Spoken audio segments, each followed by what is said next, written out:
Are you in a second marriage or a third marriage? Do you know who you would want to get your stuff if something happened to you and you passed away? My name is Dan Krause. I'm from Krause Estate Planning and Elder Law Center, and today I want to talk a little bit about planning for second marriages, or more specifically, for when you have children that are not the children of your spouse. If you would like to learn about these things and more, you can send us an email at newsletter@friendly.law.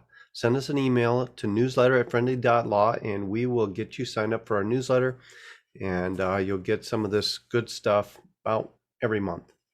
So back to the main question for today. What do you want to have happen to your stuff? So the issue comes up fairly often where people have a second marriage, or maybe of a third marriage, whether they're widowed or whether they get divorced, and something may happen. And in fact, just a little story, oftentimes things do happen. And in this second relationship, one of the partners dies. So we had this happen. In fact, it's very common to have happen. And then there is some confusion and sometimes a little bitterness between the spouse and the children, as you can imagine. Because the children, when their parent dies, they are kind of expecting an inheritance. And the spouse, when their spouse dies, is expecting to be able to support themselves on the assets that they have amassed or created or have been using for the last several years, let's say, during the marriage. And then what happens? Well, if you haven't got a plan, an estate plan that is, I'll tell you what will happen in Wisconsin. So you can do any kind of planning that you would like, and that will control what's going to happen. Some people partially plan. So what I mean by that is they will take their IRAs or some life insurance, and they'll put a beneficiary designation on, where the children can get some life insurance, whether the spouse can get the IRA, or vice versa, however they want to do that. That's planning. What about the house? What about the bank accounts? What about everything else? Well, anything that's not designated typically goes in this very broad rule. And the rule is that if someone dies without a plan, or it's not otherwise beneficiary designated, you take half of the marital property and half of the individual property that the person had, and you give it to the kids. And the spouse gets their half of the marital property plus half of the individual property of the deceased spouse. So many people get this rule a little bit mixed up, and I just want to clarify that the marital property gets divided in half. All of the marital property that belonged to the deceased spouse goes to that person's kids. All of the marital property that belonged to the surviving spouse stays with the surviving spouse. So the surviving spouse does not get half of the marital property of the deceased spouse. In fact, they get none of the marital property that belonged to the deceased spouse.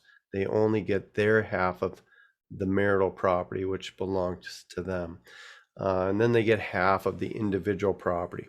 So what's marital property and what's individual property? That's a very long conversation, and I'm not an expert on it. There's a 3-volume set for Wisconsin attorneys that goes through marital property, but the general rule is that individual property is anything that you brought into the marriage and kept in your name and did not intermingle with marital property.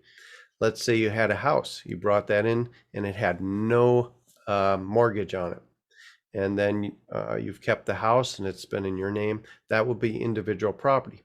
However, if there was a mortgage on it and then you got married and you paid on the mortgage during your marriage, then that's mixed property because it was individual property. But as soon as you make a payment during the marriage, you're paying with your income, and all the income in a marriage is marital property, unless there is a prenuptial agreement or a postnuptial agreement that says otherwise. So sorry to complicate these things, but the main key that I want to get across is do some planning. Set out who's supposed to get everything. Sit down with your spouse and say, this is what I want to have happen. Will this work? Can you support yourself? Is it okay if this much goes to my kids? And sometimes that causes a fight, but sometimes you just have to get through that in order not to leave a huge mess and warring factions in your family after you've passed away. Unfortunately, some people just leave it done or undone, but for when they die because they just haven't got the guts to do it and get it solved and get it settled. Also, some people very astutely believe that they will probably end up in a divorce if they try to do the planning that they want to do. So they don't get the divorce, they don't do the planning, and then they leave a mess at the end. So don't be one of those people. Don't leave a mess. Do some estate planning. If you're in a second marriage and you have children that are not your spouse's children, super, super important to set down on paper what you want to have happen, because after you've passed away, everybody's going to have a different idea about what you would have wanted, and that can be a mess. So that's just the message for today. If you're in a second marriage, estate planning, very important. If you need that, if you're in Wisconsin, give us a call, 608-268-5751. Hope to hear from you soon.